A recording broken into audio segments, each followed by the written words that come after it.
Nagpapasalamat tayo sa pagkakataon ngayong gabing ito. Pero attorney, napasyal po ako kanina no sa isa pong barber shop. Dito lang malapit sa amin sa Guadalupe. Ang pinag-uusapan po nila ay charter change o chacha, no? Dahil nakakabanas na raw, nakakasawa na itong uri ng pamamahala sa Pilipinas na mas masyadong makapangyarihan, no, ang presidente ng isang bansa. Itong mga ganitong usapin, sir, naibubukas o nabubuksan yung kamalayan ng ating mga kababayan dahil din siguro sa mga issue ng korupsyon ngayon sa kasalukuyang pamahalaan. Anong tingin mo dito, din? Actually, kahit sa Kongreso, may mga ganyan ng usapin eh. Kamakailan nga, naimbita ako, bagamat hindi ako nakadalo, no? Pinag-uusapan kung dapat ba nating amyendahan ang ating saligang batas. No? Ayun, marami mga proposal, no? Pati yung pagbababa ng edad halimbawa ng ating mga opisyales, no? Halimbawa yung presidente from 40 to 35 daw. Yun, mga senador from 35 to 30, mga ganon, no? Yun yung mga medyo maliliit na bagay. Pero yung mga major ones, yung dapat ba tayo mag-parliamentary form of government instead na presidential? Yung isa naman, dapat ba instead na bicameral yung ating kongreso, unicameral na lang kasi parang masyadong masalimuot yung proseso na pinagdadaanan ng ating mga batas. So yun yung mga yun yung mga gumugulong na usapin ngayon. I think primarily ang dahilan niyan syempre yung mga kaguluhan na kinasasangkutan ng ating mga leader pati na rin ng ating mga congressmen at senators. Pero MJ. sa tingin po niyo din sa inyo pong pagmamasid, no, at sa inyo pong kaalaman batay po sa mga batas. Ano ba ang pinakamainam na mode para po magkaroon ng pagbabago sa ating saligang batas? Alam mo, tatlo lang naman ang pamamaraan, no, na nasa ating saligang batas. Yung isa, yung ating kongreso mismo ang magpapanukala ng mga changes o pagbabago sa ating saligang batas, no? Yun yung tinatawag nilang CONAS or Constituent Assembly. Palagay ko hindi akma yun, kasi medyo pinagdududahan nga natin ng karamihan sa ating mga mambabatas ngayon, di ba? Dahil nga doon sa mga di umano pagkasangkot nila sa mga anomalya sa flood control projects, yung mga insertions at kung ano-ano pa. So palagay ko hindi magiging katanggap-tanggap kung ang Kongreso mismo ang magbabago ng ating saligang batas. Yung isa naman doon ay yung tinatawag nating People's Initiative, no? Medyo magulo yan, masalimuot, no? Kasi kinakailangan ng pirma ng palagay ko sa ngayon ay hindi bababa sa 8 million na registered voters ng Pilipinas. At kung saan kailangan 3%, no, sa bawat distrito ay represented, no? Parang napaka tedious na process. It's too cumbersome. I don't think that's going to happen. So isa na lamang ang nakikita kong pamamaraan kung papaano ang ating saligang batas ay maaaring baguhin. At yun ay sa pamamaraan ng Constitutional Convention, yung CONCON na tinatawag. Yun ay yung mga representante ng CONCON na yun ay ihahalal, no, ng taong bayan. Manggagaling din sa mga iba't ibang distrito ng Pilipinas. So palagi ko yun lang ang maaari at yun lang ang viable at feasible na at magiging katanggap-tanggap sa mga tao. Kung sakasakali man, no, na pag-uusapan talaga natin seriously ang pag-amyenda ng ating saligang batas. Opo, mag-refresh po tayo din para po sa mga nakakalimot na kung ano itong Constitutional Convention. Dahil marami po ang nagsasabi din na pag dumating po sa usapin dyan po sa House of Representatives o di kaya sa Senate o sa Kongreso as a whole, itong mga ganitong usapin, abay nagiging dead on arrival daw. Dahil alam mo naman din, ayaw ng mga nakaupo ngayon ang ganitong mga talakayan. Ah, Alam mo, depende sa sa panahon MJ, no? Mm. In fact, tayo nga dapat ang medyo magduda kung ngayon sa panahong ito sisimulang pag-usapan ang mga charter change, no? Kasi yan maaring pumabor sa kasalukuyang administrasyon, no? Ang kinakatakot ng nakararami kung sakasakaling pag-uusapan ang charter change ngayon sa ganitong panahon, no, ay baka mauna-unang palitan yung termino ng ating mga nakaupong leader at yun ay palawigin pa, yung term extension ba. So, yun ang isa, yun ang major na kinakatakot ng mga tao kung bakit hindi bumebenta itong mga usapin tungkol sa pagbabago ng ating saligang batas. Opo, pero ano naman po ang panig niyo dito din sa sinasabi po ng ating mga kababayan na yung hinder, yung balakid sa progress ay Congress? Mainit po ang ulo ng tao ngayon sa Kongreso, may it be in the upper house or lower house, dahil po sa issue din ng mga anomalya sa flood control. Alam mo, yan nga yung binanggit ko doon sa aking Facebook post, no? Sabi ko ako hindi nakadalo doon sa pagdinig ng Kongreso. Meron talaga namang valid na dahilan, ano? At ako ay may conflict ng schedule. Kaya ako ay nagpadala na lang ng liham na pagpapaumanhin, no, kay Congressman Rufus Rodriguez.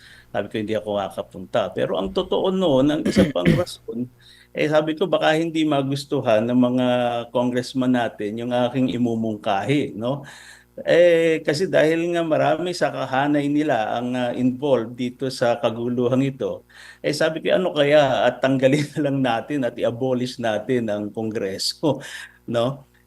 There's a way to do that, no? Yung instead na tayo ay may bicameral system ngayon, no, na dalawa, may upper house, may lower house, o di kaya ang tawag Senado at saka House of Representatives, ay maaaring pag-isahin na lamang siguro para mas madali ang pagbalangkas ng batas. At palagay ko yung dalawang kapulungan, nagba-bicameral conference committee pa yan, no? Tapos alam mo naman yun, kung ano-ano yung horse trading pa na nagaganap, baka mas maigi pa, no, na unicameral na lamang tayo. Yun nga lang, palagay ko dapat pulsuhan muna natin yung ating mga kababayan kung gusto ba nilang magbago ng saligang batas sa panahong ito, no, na ito mismong mga leader natin ang nasasangkot sa mga kaguluhan. Oo, pero the timing din, kung may magsusulong man ng ganyan, ito ba'y sa tingin nyo nasa timing ngayong panahon na mainit po ang usapin sa mga anomalya sa flood control? Alam mo, MJ, palagay ko timing, no? Hmm. Timing in the sense na dapat na nating simulan ang mga pag-uusap, no? On a national scale para lahat tayo ay involved, lahat tayo ay maririnig kung ano ang ating mga opinion tungkol dito. Yun lang, timing na pag-usapan, no? Pero hindi timing na ipatupad sa ngayong panahong ito, no? Kasi palagay ko dapat ito ay kung sakasakali no, may mapapag-usapan at mapapagkasunduan kung anong pagbabago ang gagawin sa ating saligang batas. Kung ito man na i-implement ay dapat ay sa susunod na administrasyon na, no?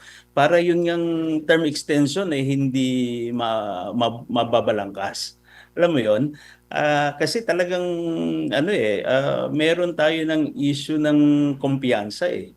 Yun ang problema. Pero kung ang tanong dapat ba nating baguhin na yung at least mga ibang provision ng ating saligang batas? Palagay ko talagang napapanahon. Yung ating namang konstitusyon hindi na bata, no? 1987 yan. Di ba parang 38 years na. At wala man lamang tayong nabago ni isang provision. So marami diyan hindi na naaayon sa kasalukuyang panahon. Kaya timely ba? Yes, timely. Dapat bang itong administrasyon na ito? Palagay ko hindi. Opo, lalo pa na alam mo din masyadong sensitive ang taong bayan ngayon. Lalo pa pag napapansin nilang nalilihis yung issue no sa flood control. Ngayon lang may mga lumalabas na balita na bukas sasampahan raw ng kaso si Vice President Sara Duterte na lalayo doon sa pagsingil talaga sa totoong issue sa flood control. Yung mga lumustay sa bilyon-bilyong pisong pondo ng bayan ang dapat mapanagot. Attorney, sir. Well, ako naman isang ordinaryong citizen din ano at kapareho ng mga iniisip ng nakararami. Ganun din, ganun din. Parang nagiging shield lamang yung ating Vice President dito sa mga ganitong usapin hindi naman yata tama, no. Maraming ang mga usapin ngayon, may mga ano ba, whistleblower na naman daw na lumalabas, may affidavit na naman na akong nakikita na umiikot sa social media, no, na kung ano-anong sinasabi. Palagay ko parang nalilihis yata, no, inililihis yata yung tunay na usapin. Kasi parang klarong-klaro kung ano ba talaga nangyari doon sa pondo ng bayan at kung saan napunta. 'Di ba? I mean, look, we're talking about ghost projects here, no? Yung sinabi ay merong mga flood control project na 'di ba pati si President BBM din ang nagsabi na 5,500 flood control projects daw ang nagawa. O pagkatapos yung sumunod na taon iba naman ang sinasabi sa kanyang SONA at hinahanap na niya kung nasaan yung 5,500 na projects na yon, 'di ba? So tapos bigla na lamang sasampahan ng kaso ang pangalawang pangulo. 'Di ba na parang kaduda-duda MJ. Yun lang, yun lang. Opo, tsaka pag-usapan, yaman at pausapan natin si VP Sara. Meron kasi sir lumabas na sinumpa ang salaysay itong nagngangalang Ramil Lagunoy Madriaga na sinasabi raw bagman ni VP Sara at nabanggit po niya din na siya raw po ay kumuha ng abugasya from 1991 to 1995 sa San Sebastian College, Manila. Aba, napapangalanan yata, nadadama yata sir ang inyo pong College of Law. Ano pong statement nyo dito sir? Alam mo, ako'y nalulungkot din dito sa mga ganito, no. Kasi nakita ko yung statement na 'yan. Ang kauna-unahang paragraph, no, siya daw nga ay kumuha ng abugasya sa San Sebastian College of Law. Parang ano kaya ang relevance naman, no, at kailangan banggitin ang San Sebastian College of Law. Palagay ko ay ang rason lamang doon ay dahil ang Vice Presidente ay isang alumna rin ng San Sebastian College of Law, no. Di po ba parang sa dinami-dami ng mga taong nasasangkot sa mga maanumalyang proyekto na ito, hindi naman dinadawit yung kanilang eskwelahan, di ba? Alam ba natin kung saan graduate ang mga Diskaya o yung mga DPWH engineers? Alam ba natin kung saan nag-aral ng engineering yung mga yan? Binanggit na ba kung saan galing ang mga DPWH officials, 'di ba? And yet si Madriaga, abay first paragraph pa lamang ay San Sebastian College of Law na. Okay, ang masasabi ko lamang ay bilang dekano ng San Sebastian College of Law, maayos ang aming pagtuturo ng batas. Hinahanda namin ang mga estudyante namin na maging matitinong abogado pagdating ng panahon, no? Napakataas ng pamantayan na hinihingi namin sa aming mga estudyante. At kaya ako'y nalulungkot, no? Pag binasa mo ang affidavit na yan, abay, hindi lamang ilang paragraph na nabanggit yung San Sebastian College of Law. Parang mali po. Ako ho ay nalulungkot at kung bakit nakakaladkad ang buong eskwelahan dito sa affidavit na yan. Meron po ba kayong pagdududa, Dean? Bakit na nakakaladkad o kinaladkad ang pangalan po na yung prestiyosyong institusyon sa issue na ito laban kay Vice President Sara Duterte? Ang tingin ko lang kasi MJ dahil talaga ang Vice Presidente, no, ay galing sa San Sebastian College of Law at dun nga graduate. Pero hindi lamang naman si VP Sara ang aming mga alumni, no, na pinagmamalaki. Si Congressman Joel Chua na nasa kabilang panig ay alumnus din ng San Sebastian College of Law. Of course, si Senator Marcoleta na ay isa ding alumnus ng San Sebastian College of Law. At marami naman kaming mga alumni na kapitapitagan, no. Kaya ako'y nalulungkot, no, na ganyan ang wala akong ibang maisip na dahilan kung bakit kung bakit parang napakahalagang ikalad ka rin yung pangalan ng institusyon dito sa usaping ito. Tsaka pwede namang hindi banggitin, din, 'di ba? Kung Yun, siyempre yun, tataka ka, 'di ba? Pwede mo namang hindi banggitin, diretso ka na sa statement mo. Binanggit mo pa yung dinamay mo pa yung pangalan ng institusyon. kaya nga MJ ako medyo I find it really objectionable, no? Bakit ba pag halimbawa ba may mga naliligaw ng landas ang ibang eskwelahan, sinasabi ba natin na yan ay taga UP College of Law or taga Ateneo or San Beda College of Law? Di po ba? Ito maliwanag talaga na parang napakamalisyoso, no, ng 'di ba? At yan ay pag tiningnan mo yung body, no, ay kung ano-ano pang sinasabi tungkol sa ilang alumni at ilang mga miyembro ng faculty of our College of Law. And I Attorney, magandang gabi, si Almar po ito. Doon po sa Hello. isinusulong ng Kongreso na anti-dynasty, kasi hati yung ating mga kababayan dito, merong gusto, meron ding ayaw. Yung mga nagsasabi na, may mga nagsasabi kasi na okay lang naman yung political dynasty kung maganda naman ang pamamalakad, bakit naman daw kumbaga papalitan. Ano pong masasabi po ninyo dito, Attorney? Alam mo, ta- tama rin yung no? Kahit ako ay wala akong definitive na stand dito sa anti-political dynasty natin. Kasi ini-elect naman sila ng mga tao, di ba? Naalala ko nga noon si si dating presidente Joseph Estrada, may isang debate, no? May isang debate sa sa University of Santo Tomas yata 'yon, no? Ang punto niya, bakit natin pagbabawalan ang mga, let's say, politiko na yung anak ay gusto rin maging politiko? Kasi kung yun daw mga, halimbawa, abogado, yung anak ay gusto maging abogado. Yung doktor, yung anak ay gusto maging doktor din. Natural din, syempre, no? Kasi they look up to their parents, no? And maybe their closest relatives, no? And see their accomplishments, no, in public service. Nabanggit kasi ni Erap doon, sabi niya, halimbawa, kung yung mga pare, ang anak ay gusto ring magpare, hindi natin dapat ipagbawal yon.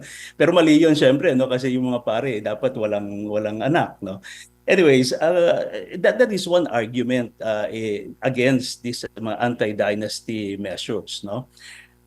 But on the other hand, we've seen based on our experience, no, na makikita mo naman talaga na sa mga probinsya, no, at kahit sa National Capital Region ay merong mga ilan-ilan lamang, no, na mga apelyido na namamayagpag, okay, for decades, no, for decades.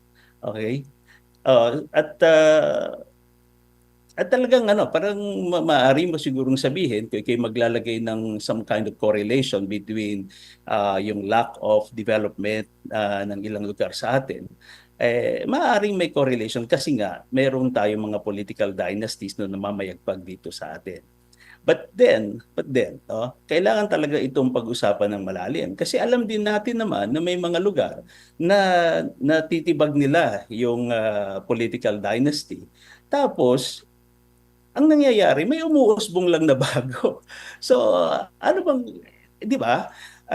Ano ba talaga ang mali? Palagay ko dapat nating tingnan mabuti yan, no? Pag-aralang mabuti. Balikan ko lang yung timing kasi yung isinusulong